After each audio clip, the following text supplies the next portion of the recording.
ఆయన శివసేన ఉద్ధవ్ ఠాక్రే వర్గంలో ఉంటాడా, జంపై షిండే వర్గంలోకి పోతాడా అనే నిర్ణయాన్ని బట్టి ఆయన తండ్రి మీద తీర్పు రేపు హైకోర్టులో నిర్ణయం అవుతుందని ఇప్పుడు సంజయ్ రావుతో మాట్లాడిన దాన్ని బట్టి మనం అర్థం చేసుకోవచ్చు. ఆయన ఏమన్నాడు, ఇప్పుడు వెంటనే ఏ నిర్ణయం తీసుకోలేను, నియోజకవర్గానికి వెళ్ళి ప్రజలతో మాట్లాడిన తర్వాతనే నేను ఒక నిర్ణయం తీసుకుంటాను. ఏ టైం అయితే ఆయన తీసుకోబోతున్నాడో ఆ టైంలో చర్చలు పూర్తవుతాయి. బీజేపీకి నింబాల్కర్కు మధ్య చర్చలు పూర్తవుతాయి.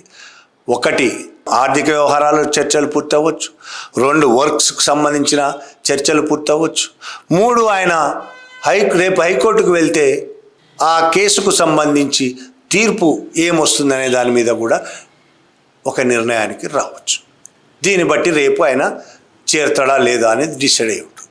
చేరకపోతే ఏం జరుగుతుంది, షిండే వర్గంలో చేరకపోతే ఏమవుతుంది, షిండే వర్గంలో చేరితే ఏమవుతుంది, నేను చెప్పక్కర్లేదు ఏమవుతుందో. ఇంతవరకు మనం మాట్లాడిన దాన్ని బట్టి, సంజయ్ రావుతో మాట్లాడిన దాన్ని బట్టి మనకు అర్థమవుతుంది.